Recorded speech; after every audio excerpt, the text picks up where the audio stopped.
I'll have I'll have you open again. Okay, just let me know. Yeah. All right, we're live. All right, hi, welcome back to the Co-op Soapbox podcast. My name is Radon. I have Buttered Toast up here, and I have Aaron up here. Thanks for coming back, and we appreciate every single one of you that views and comes on, especially those who leave a comment, because that's really appreciated, and then we know what our audience wants us to talk about. Um, Today, we're going to be going over quite a few things. We're going to keep it kind of free form and see where the wind takes us. We were talking about liberals versus the left just a few moments ago. And if we want to continue on that train of thought, Aaron? Oh, well, yeah, to me it's very interesting, but at the same time it's very sad, at least within American culture, right? And I know we've talked about this before, but we have what I call, the Overton window, right? Where the majority of American mainstream politics exists within this window that is shifted to the right. Fundamentally, this country was built on a lot of right wing principles. We've been overall a right wing country for many years, despite the fact that in some ways we do very liberal, things. We express ourselves in certain ways, whatever. We're not socially conformed to things like that, but we've overall been a right wing country, right? So, because of that, many people within this country view liberals or liberalism as a left-wing tenet. That's something from the left. When if you actually look at what liberalism is, both the old version and the current version, you realize that liberalism, if anything, is maybe the left side of the right wing. It's still, in my opinion, the right wing. And I study ideologies. I know the differences between them. Liberalism exists within capitalism as an economic mode. Capitalism being inherently right wing. So this whole, obsession that conservatives and the far right within the United States for the past 20 plus years have intentionally conflated liberalism with socialism and leftism, and them trying to make it sound like they're all the same. They just come to me, they come across as idiots. Like, they don't even know what they're talking about. And if the day ever truly came that there was some kind of another ideological war, a true war here in the United States, the conservatives would be foolish to go after liberals because liberals would be their only allies. Like, I, I mean, that they are that, in my opinion, that close in overall ideology that they're pretty much allies. They might disagree on, some rhetoric, but when it comes to policy, they're on the same page 80% of the time. Fundamentally, they're still suppressed by the same capitalist ruling class that we all are, and they also tend to lick their boots quite often. Um, for I like instance, if you, Boots. Boots the uh, monkey and Dora the Explorer, he was the greatest. I don't know, he's a little annoying to me. Uh, but No. but like this form of rainbow capitalism that you see everywhere, like, we support BLM, Ubisoft or whomever, and it's like your words, while they feel nice, they feel good, they feel special, means absolutely nothing, because you are not contributing in any meaningful way to the discussion. You're just saying, oh, we support this, now please continue to give us money, because we're not bigots, we swear. And that doesn't move anything forward, and I think a lot of leftists see that as the hollow, empty promises that they are. And when we point that out, liberals are often they often come to the defense of their capitalist overlords, because that's what's natural for them. And it takes a long time and a lot of introspection for people to kind of break out of that mode of thought. And oftentimes I still find myself being like, oh, that's a nice thing that this company did. And then I'm like, wait a fucking second. No, no, no, no, no, no, no, that's not right. Um, and it's like, if they aren't actively contributing to the discussion in a meaningful way, then it's hollow. It falls on deaf ears, and you can post your black squares wherever you'd like, but you're not a true ally to the cause of social progressivism and social justice. Just because you say you are, you have to prove it. Put your money where your mouth is, and give money to those causes. Mhm. Show your support, because when you are a multi-million or multi-billion-dollar company, you have a lot of say in the capitalist economy. You have a lot of say within our capitalist mode of government. Yeah. And you can use that influence and that capital to change people's minds and to change governmental policies, yet they do nothing because it does not serve them financially. Yeah, it's true. And under our specific economic system, or I should say, under our specific political system, because we are the type of corporatist capitalist system that we live in, um, money sways elections. Money speaks louder than just independent thought. Money Absolutely. decides policy. Money pushes for lobbying groups. Money is power, right? So, because of that, you know, you, if you want sway or influence, you essentially have to be a part of or own multi-million, multi-billion dollar company, or be a massive investor, that sort of thing. It's actually, ironically, the very same people who are strong proponents of capitalism have a problem with what capitalism produces in terms of politics. The biggest example would be George Soros. George Soros is a well-known, very wealthy, worldwide global investor, and yet he believes in certain liberal causes. So he uses portions of his wealth to donate to different causes and to different organizations, and those organizations then cause change, societal change, not just in the United States but around the world. Conservatives freak out about that. Conservatives go so far as to say that George Soros is this crazy lizard dude who is a socialist who's trying to force, I don't know, the world to be gay or something, like some weird thing. But And yet you have The people like the Koch brothers doing the exact the opposite. exact same thing, yeah. But they're okay And with that. They're okay yeah. with that. They're just not okay when a wealthy Jew does And to be fair, I don't like any capitalist, generally speaking. So like, I even if George Soros gave away half of his wealth to progressive causes, it's not enough. It is never enough, because you are still profiting hand over fist in an in an in an inherently exploitative system. And this inherently exploitative system will never cease to be unless you change it. As the head, not the head, but certainly in the upper echelons of capitalist society, um, you have to make some serious changes, and people are not going to go quietly into that good night.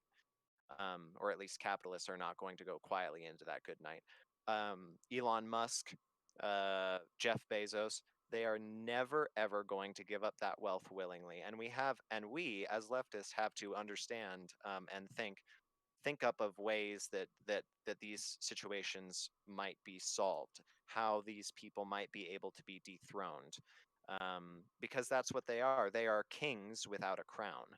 um, and it is it's troublesome, because for someone like me who prefers not to see violence occur, I also know, that likely revolutionary action is the only way that our economic state will ever change from a capitalist society into a more socially progressive one, like a socialist society or a communist society, something of that nature. Because the people at the top will never give up their power, they will never give up their wealth. We'll have to take it from them.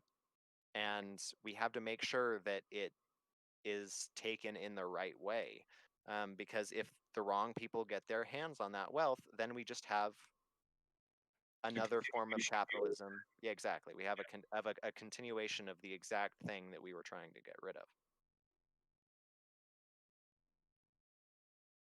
And it's certainly it's disheartening for someone that is mostly a pacifist like myself. I like direct action. I think that it's a great way to fight for social causes, and I appreciate everyone who does that. Although I would prefer to see no one get hurt, I do believe that revolutionary action is probably the only way forward in the long term. In the short term, more peaceful things can be done, but in order to make that big transition between capitalism and, say, market socialism, something is going to have to change, and it's going to have to change in a very big way. Hmm. That's how I see it. So, how do we feel about the first 4 or 5 days of the Biden administration? Cautiously Butter. optimistic, honestly. I mean, I like that he is proposing to raise the minimum wage to 15 an hour.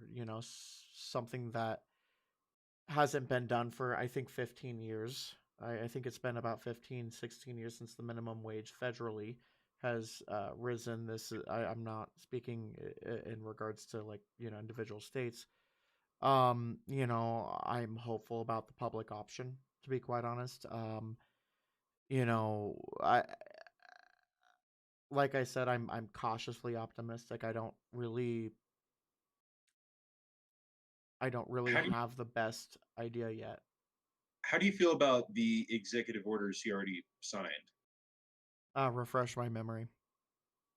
Yeah, So I know one of them was lifting the travel ban for certain Middle Eastern countries, or all Middle Hmm. Eastern countries. I know another one was restoring DACA. Hmm. I know that another one was uh, putting a halt to deportation Hmm. for a certain amount of time. He canceled the XL pipeline. That one Um, was a good one. Yeah, most of those executive orders, good.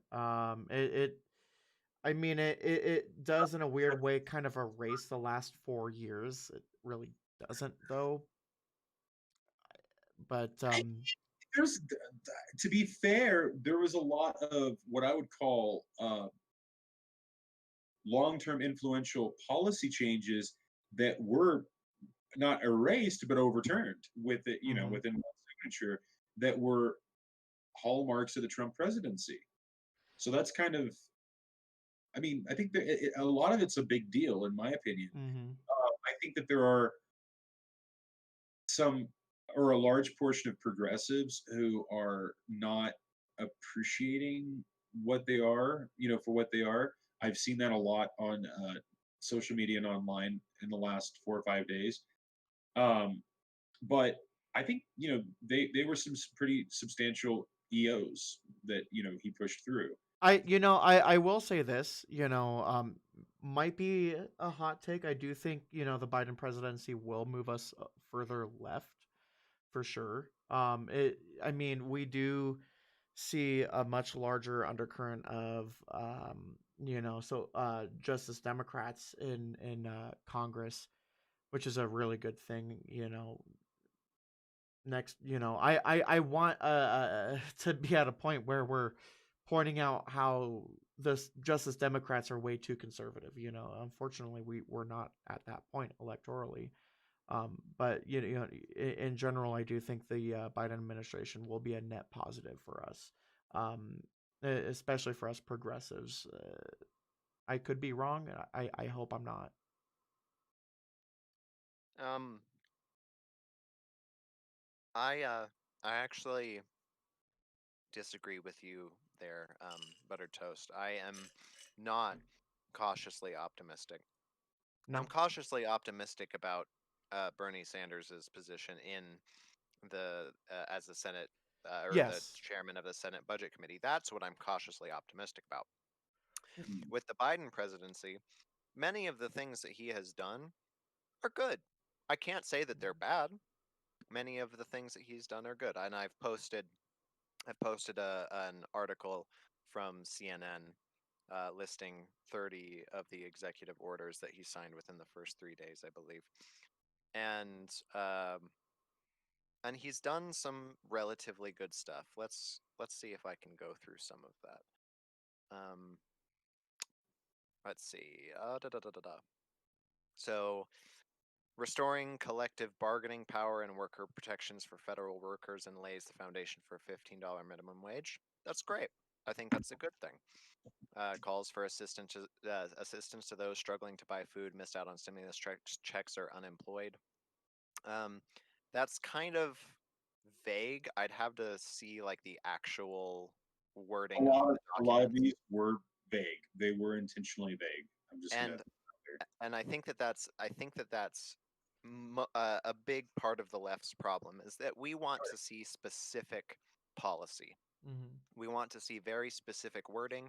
We want to see things going out. When we see uh, Biden saying things, and now this could be a slip of the tongue. I'm not going to give him the benefit of the doubt, though. This could be a slip of the tongue, but saying that we can't really do much about COVID for several months, that to me comes off a very poorly for the Democrats. It comes off very poorly, um, because the campaign promises, of course, are always we're going to handle this. Day one, I'm looking into this. Day one, I'm doing this. Day one, I'm getting those checks out. And now it's like, oh, in March we might get check. The $1,400 checks, and Right, it's like, which was supposed to be 2,000. Oh, in April um, now. I mean, there's reported April back on on Thursday. They said, well, Mm-hmm. they're thinking that maybe it'll get out to the public by April if they can get it approved by Congress in time. and that's absolutely fucking silly because I understand that Biden wants to have this omnibus spending bill that has all of this different stuff in it that is more complex that the Senate can pass altogether.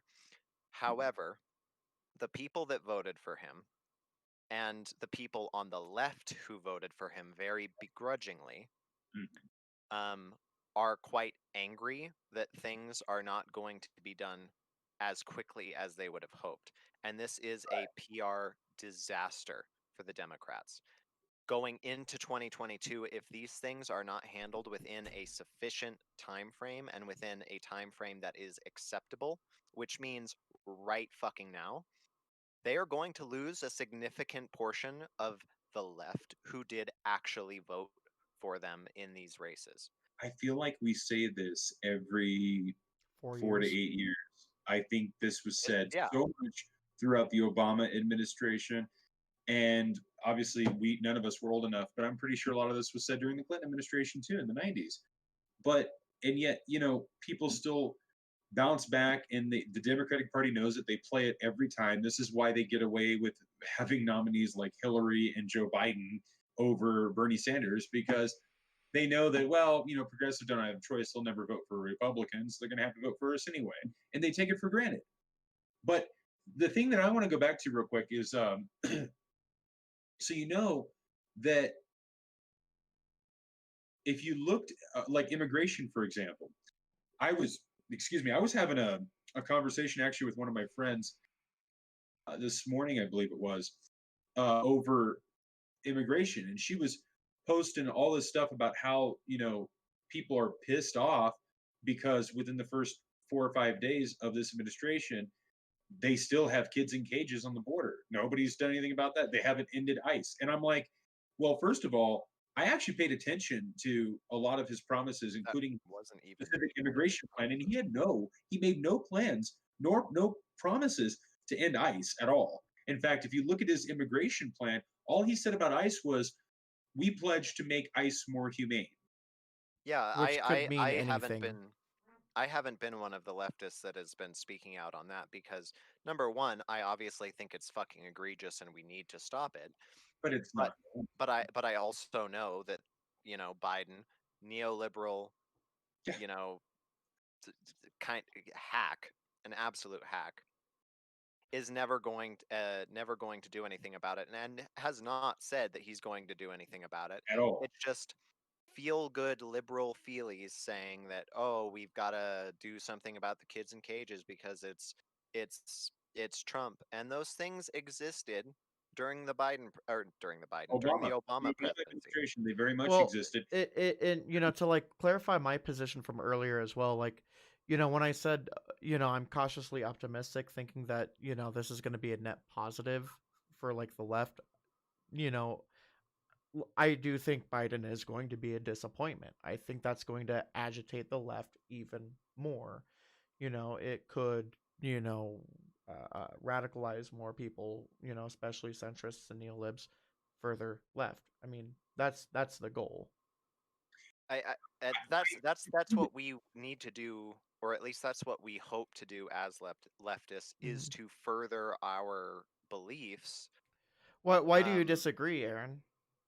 Because think of it this way: the most radicalization that the population in the United States has received in the past 50 years has been the 4 years under Donald Trump.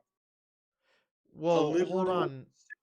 moderate is not going to get people radicalized. In fact, But if Bernie anything, it's going to be Sanders and his popular support was came in 2016. Like we saw a lot of populist uprising that, after the Obama administration. that was Bernie Sanders specifically who got people woken up or radicalized or whatever, paired with a reaction to the growing conservative far right that was evident in 2016. It wasn't True. Barack Obama. Barack Obama did not influence anyone to get radical. That's what I'm saying. So Joe No, Biden no, isn't but going to. I'm saying that the material conditions of the administration is what leads certain people to be come in pro, well, come They're to into going be to do. fair, prominence. They're going to do a balanced thing. They're going to improve some things ever so slightly, just slightly enough that it'll make a lot of people happy, and then they're going to also ignore certain things that will make people annoyed, but not annoyed enough to be radical. Do you know what I mean? Like it isn't either way. It isn't going to be enough. that's the goal of the moderate. Correct. Correct. Right. It's Um, not and rock too and much. see, that's why I feel like it's our job. It's the people on the left's job to push people further left. Because without, like, let us be real, without Bernie Sanders running in the primary for 2015 2016, would a majority of this country have swung as far left as they did? I don't think so. Um, you have to have representation of the left within government. The more representation that you have within government, the more radicalization can take place more easily. Um, I, but I do see where Butter Toast is coming from, because the conditions in the Obama administration, the very lame duck presidency that was the Obama administration, um, led the Conservative Party to go farther to the right, and it did lead some of the liberal and the left leaning parties, the Democratic Party, to go slightly left. And I think that it is also because of the work of people like Bernie Sanders, the Justice Dems, so on and so forth. Um, but Which these the Justice when Dems came into prominence during the no Obama no administration. no matter what side of the spectrum you're on, I do believe that a lame duck presidency does have the accelerating effect. Um, uh, does have an does have an accelerating effect on the population. You can also say that Donald Trump had a very accelerating effect, and that is true because of all of the insane shit that he said and did. Yeah. But it agitated Um, more people further right Both. within his It own did base. within his own base, yeah, but it caused people to either go further right or go further left. There was nobody that was like, okay, I need to be a centrist because, well, maybe some people, but A not lot not of too many. people purported themselves as centrists, way more than I've seen in forever. Like, bear in mind, I'm only 25 years old, but like, the whole both sides are bad dichotomy, I didn't hear until late into Obama's presidency. But that might be just, ignorance of youth. um, I tend to think with this specific query, is the Biden administration going to push people further right and further left? I think that that kind of speculation is completely lost on time. Mhm. It's not. It is. There is no point in speculating it because administrations don't push people further left or further right. Actions do. Mhm. And so the actions of the administration can push people further left and further right. For instance, if for some reason the Biden administration decided that they wanted to tackle abortion and strike it down, I don't know why they would, but let's say they did, that would push more liberals further left as they support a women's right to choose, and it will push more conservatives to the right on the issue, simply based on the actions of the administration. And maybe there would even be backlash because that administration is seen as the left administration. Therefore, maybe the conservatives flip their view on it and like, well, actually, now, you know, now I think women should be able to choose because fuck Biden. I don't know. It's politics on a national scale when you have over 300 million people in a country is incredibly hard to predict. If we were living in a country with 2 million people, it could be easier in a Mm. parliamentary system, perhaps.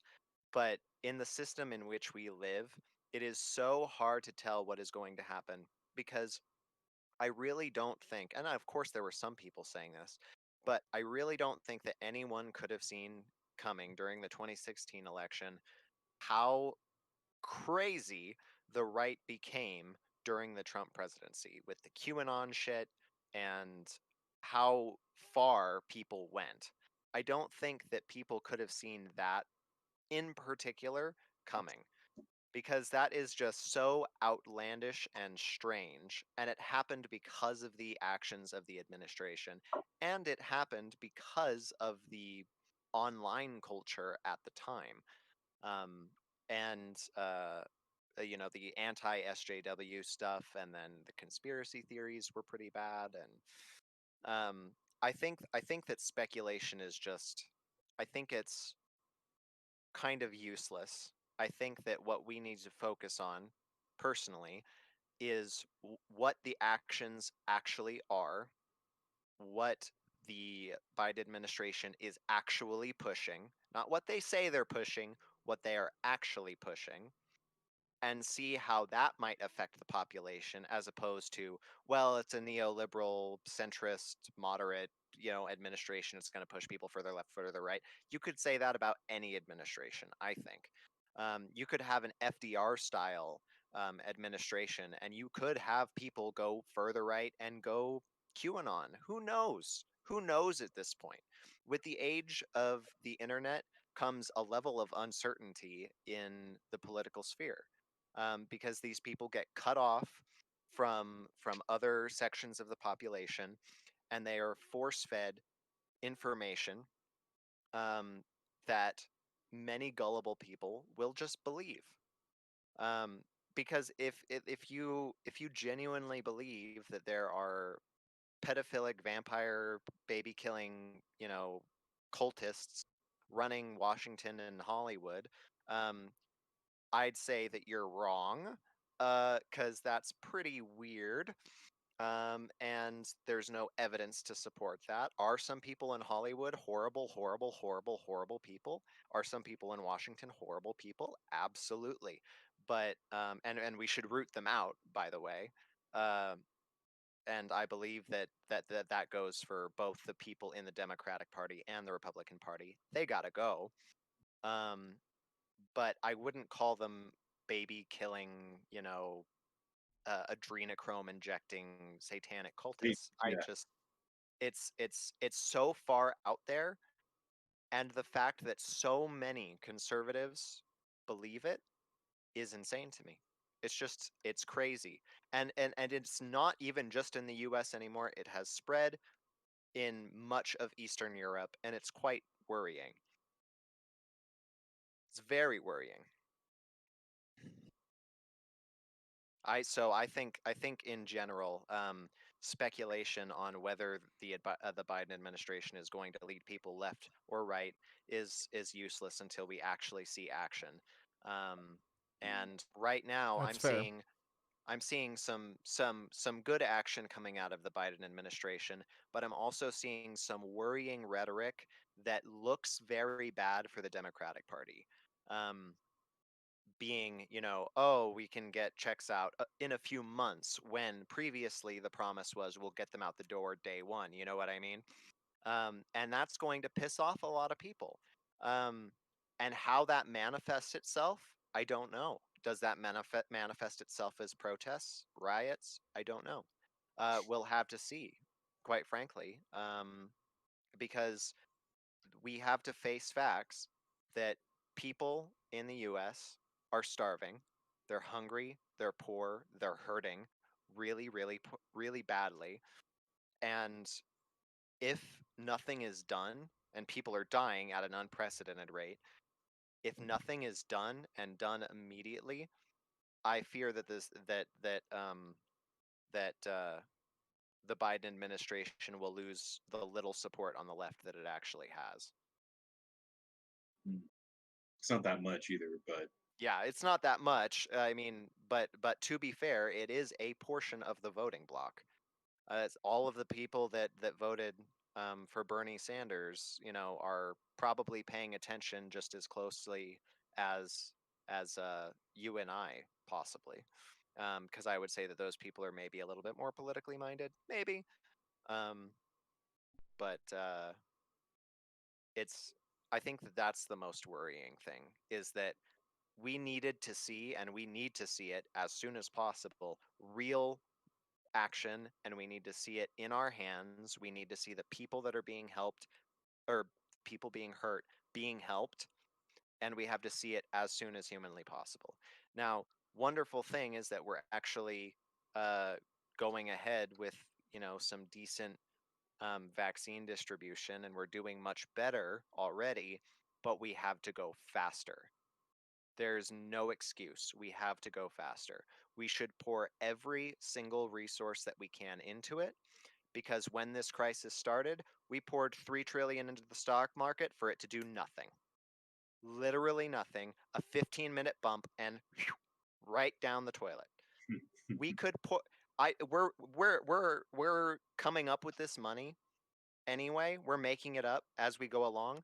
We ought to just do it, just to get us through this situation. And the more milk toast our policies, the more lackadaisical our actions, the more radical people are going to become, both on the right and the left, I think, because only because people see other people suffering, and they, in many respects, are suffering themselves. That's what I have to say about the matter. I apologize for going on such a tangent. no, these rants are good. That's a good thing. Um, okay, so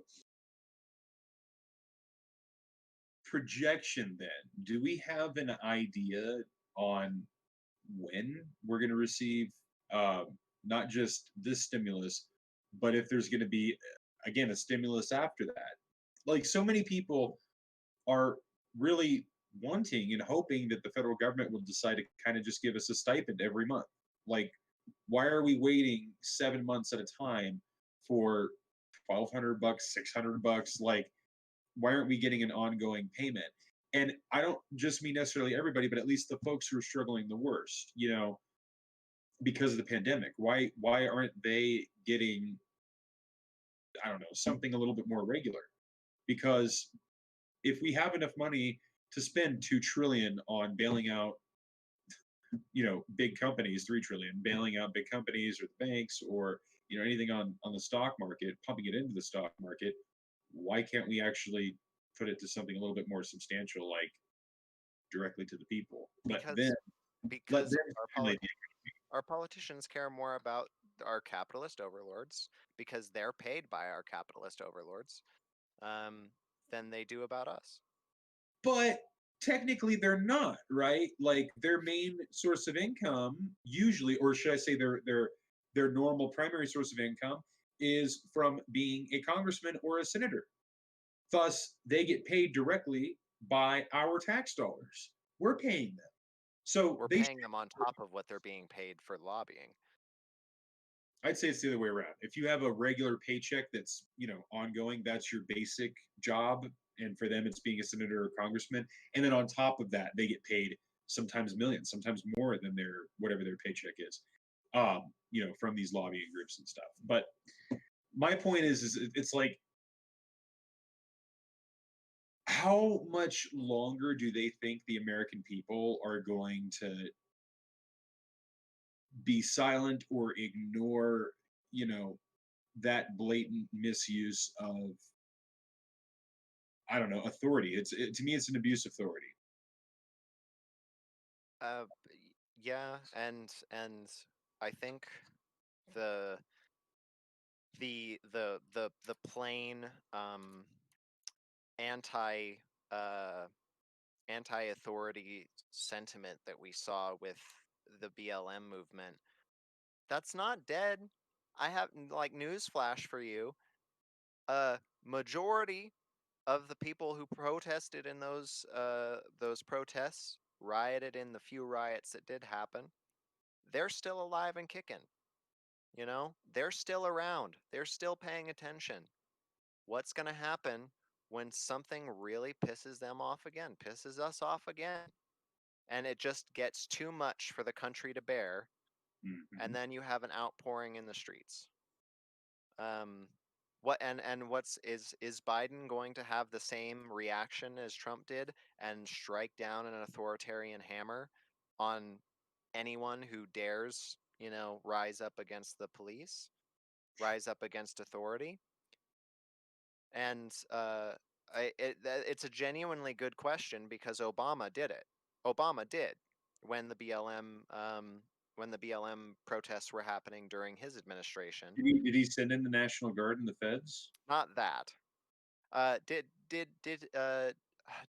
I don't believe he did. I think that it was still SWAT crackdowns though. Okay. I Um, want to make something clear. I think And this maybe isn't with the directed pipeline. towards you directly, but I've seen this as a common theme amongst a lot of people who I guess don't understand the differences in government.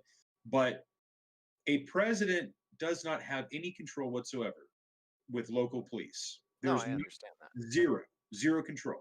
So again, I was arguing just the other day with somebody about the situation up in Portland, and immediately they're like, "Well, it's Biden's fucking fault that these people are getting sprayed with pepper spray. I thought he was going to stop it." What? Presidents have zero control over police, no control To whatsoever. to be They're fair, I apologize. no, you To go. to be Go. to be fair though, they do have an insane public presence. The Yes, they could president say of the something, and then hopefully it would sway it, but they have no legal jurisdiction. They have no jurisdiction actually at all. The people who have jurisdiction are naturally the police chief of that whatever that police department is, and sometimes the mayor, not all the time, but sometimes the mayor of that city. Otherwise, they don't have any jurisdiction. The only thing a president can do is literally intervene using federal officers. That's it. and could they Or they not can federalize the National Guard, and that's it. And could they not advocate, if not outright state that they will not provide federal support to these police departments, including financial assistance as well, withdrawing any financial incentives that they might have from the federal government? I'm not too sure how much directly a police department independently gets financial assistance from the federal government. Usually, the way it works is that if a city needs federal funds, then that city's board, either council or board of supervisors, gets the federal funds and then disperses it themselves. And then sometimes that will go to the cops. But usually, a police department does not have, I don't think they have the authority to just ask directly for too many federal funds. Now, I could be eating my words. There might be some grants that larger police departments can get and stuff, LA, New York, etc. But to my knowledge, it's a fruitless endeavor. It's not usually done, and I don't know. Again, you can look at like history. Go back to the 1950s and 60s. Both Eisenhower and Kennedy were very disturbed by the reactions to certain civil rights movements in different various cities across the country, and they knew that they were tasked with intervening somehow, but they were extremely limited. So Kennedy federalized or nationalized the National Guard in certain cases down in the South. When they tried to integrate schools, right? The National Guard was federalized in order to ensure that no state entity could intervene and stop black boys and girls from going to these schools. Um, but there's different cases like that of history. But a president has again no jurisdiction over a local police department. That's not their job. A president has no jurisdiction over anything that is federal, Reg- technically. Regardless of jurisdiction, do you disagree that that if a president were to come out and uh, explicitly denounce that behavior and call it wrong, don't you think that that would have some sort of impact? I think it depends on the severity. If we had, for example, situations like during the summer where there was, civil disobedience across the country, and then cops were responding with a brute force across the country, then a president getting up and saying, hey, this is enough, this is too much, stop it, whatever, I think that could have some impact with some cities. Not all of them, but some. But I think if you have an isolated incident like what happens all the time, and let's be fair, it happens all the time up in the Pacific Northwest. Both Portland and Seattle are constantly having civil disobedience episodes. Um, It's because of if they're some of the most progressive cities in the U.S. I know, but what I'm saying is, if you have situations like that, I would be shocked if Joe Biden was informed of it before the rest of the public was through the news. And my guess is that he views that sort of thing as it's beneath him. It's a small city matter. I don't care. I'm focused on the overall country. It's not big enough for a president. And it's the Well, same. It's the same situation in look at throughout the Bush Jr.'s term, right? There were a lot of I wouldn't say riots, but there were a lot of protests that were against him and his war and his policies and stuff. Some of them got a little out of control. He never really talked about it unless it was happening at a location where he was going to speak at. And even then, it was very passive. It was just, well, I just hope they remain peaceful or something like that. Otherwise, presidents don't really care about, cities having internal disputes like that. It's not a big but deal. I think that that's actually part of the problem, because you can have any president, whether it was Trump, Obama, Biden, if you have enough time to play golf for half your term, you have enough time to address the nation about something that's happening in one of your cities. You have a press room in the White House, use it. If I was president, I would be using that press room at every available opportunity to address the nation about what is pressing at the time. The Now, I problem, now I wouldn't obviously there are certain things that the president doesn't need to involve himself in, right? But when you're talking civil disobedience at a level that is about authority specifically, that does affect how the US can govern. It does, because that authority sentiment can be carried over into how people feel about the government, how people feel about their governors, how people care about their representatives, how people think about the president.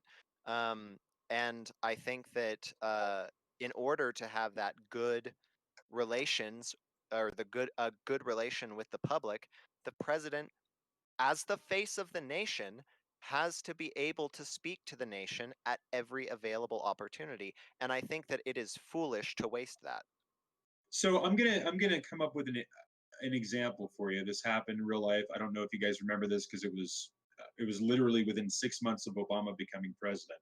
But so back in the summer, I think it was June of 2009, there was an instance where I think it was a black professor or an African American professor who was harassed somehow or something happened with a Latino cop, right? He wasn't killed or hurt or anything like that, but there was some kind of harassment. And for some reason it made national headlines. And Barack Obama decided, well, being the first non-white president, it is my prerogative to intervene in this. And he invited this professor over to the White House, and he had a beer with him. It was this big publicized event. Well, he received so much backlash, and not just from Republicans, but people of all sides, because in the minds of so many people, it was unprecedented and beneath the office of the presidency to meddle in something considered so small and a localized matter that it actually did cost him a certain amount of what do you call it? Not political points, but like political capital within Washington. And he realized early on, again, he was new, he was only 6 months into his presidency, very new to the job. He realized early on that this isn't the job of the president to get involved in every local dispute that Of exists across course the not. country. Of course So not. And that's not what I'm saying. I know, but what I'm saying is that's what it would appear to be. Again, these sorts of things, especially in the last 10 years, happen all the time in Portland and Seattle. It is a normal, common occurrence. Presidents are not gonna they're not gonna get involved with that because it's just it's too regular. However, if it was something bigger, like again what we saw throughout the summer, presidents get involved absolutely. If it was something like Charlottesville, where it was, you know, what started out as a demonstration and turned into counter demonstrations and a big drawn out thing that turned into people dying, a president will definitely get involved. But if it's just another skirmish in a city that often sees these things, it's not top on his agenda. I doubt he even got any kind of report from the NSA or Homeland Security about it. It's not in his briefings. It's not a big deal. If anything, he saw it on CNN in the residence at 9 o'clock at night, and that's I it. do I do have a question for you though. Yeah, Um, don't you feel like having a president that feels and is down to earth and and feels very at one with the nation and addresses the nation often and is able to communicate with people of all creeds would be able to make things happen a little bit better, because I honestly think that that's something that is part of Bernie Sanders' appeal, is that he feels very real. You know what I mean? He almost feels like a member of the working class himself. He feels uh, very inextricably tied to the heart of America. And you know, the meme of him in I was just gonna sitting say in the chair, we all sitting in love the chair. history We of all pop. love it. And Yeah, why do we love it? Because it's relatable. The look on his face, the way he's sitting, the kind of cozy thing, his cute little mittens, right? It's relatable for so many people. And when you have that relatability with the nation, people love you. Liberals who generally don't like Bernie that much are going nuts over this meme. Some of them hate it because people just hate Bernie for whatever reason. But the majority of people are enjoying this It's actually because it really is cool how Bernie Sanders meme gets way more attention because of than the that inauguration. than the inauguration. It's like the best thing ever. Yeah, and it's because of that relatability. Um, and And when I see people like AOC going and striking with workers instead of going to the inauguration, that says down to earth to me. That That's way says, more impactful than attending the inauguration. in my opinion, Absolutely. yeah, Yeah, no. I AOC is agree. pretty cool, I think. well, I mean, okay, first of all, because there's a couple of things to unpack there. Attending inauguration isn't meant to be impactful. It's just a ceremonial thing. Um, Number two, But you see the PR of it, right? Yeah, I'm speaking more of to like, how like, liberals would see it as like disrespectful or whatever, as a reason to dislike well, these figures.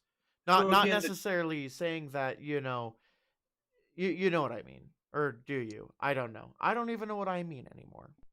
okay.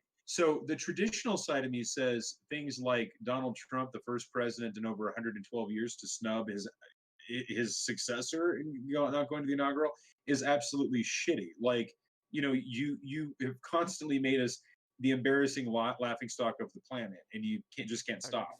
Or like him intentionally firing the chief usher, the only person who was going to welcome the Bidens to the White House, firing him 10 minutes before he left so that nobody would open the doors for the Bidens. I thought that was petty and stupid. Now, I'm saying this as somebody who doesn't really care about the Bidens. I'm just thinking in terms of the presidency and stuff. This kind of stuff is really pathetic. Okay. Um, AOC is a congresswoman, and she's now no longer a freshman, but she's still only 2.5 years into her job. She's going to do whatever she's going to do in order to keep her base interested in her as a politician. That's irrelevant to me. What I'm talking about, kind of circling back, is a president. First of all, a president is not a person. It's not someone who's just a good old relatable person. It's not George W. Bush, a guy I can have a beer with. It's not, Bill Clinton, this smooth talking Southern whatever. A president is an idea. It's a representative of a larger idea. And right or left, the American people forever have expected their presidents to kind of appear almost godlike, whether we like it or not. That's just how the American people view it. So, and it's not the person, again, it's not the person, it's the office that they have this reverence for. So when a president says something, right, any president, it could literally start a war, it could tank economies, it could make a stock market go up or down anytime he goes to the microphone. So when you have situations, again, where there are things going on in the country and it could be random or sporadic, a president knows the kind of power or influence they have when they get up in front of that microphone, or when they get up in front of a camera, and when they have the platform in order to speak on it. And usually for them, that means that their time is far more valuable than, an average person or even a congressman or whatever. So are they going to use that time to talk about every single little skirmish? Probably not. They're probably going to use, especially within the first 100 days, it's going to be everything about their own agenda, because that's what they care about getting past through Congress. That's what they care about getting the country to sign on for. And especially right now when we're in the middle of a pandemic, that's a bit bigger. That's something that, that affects the entire country than, again, a skirmish in a random city. I think you're kind of missing my point just because you are. I honestly don't think you actually made your point yet. When you started bringing up the relatability, it seemed like you didn't finish. Well, my point is that a president is not a king. A president is not a godlike figure, and they ought to not be one. We ought to see them as a representative of the country, right? Because that's what they ought to be. That's what they are. They have been elected by the people of the United States, so they represent the people of the United States. They ought to represent their interests, and they ought to be able to speak to the nation.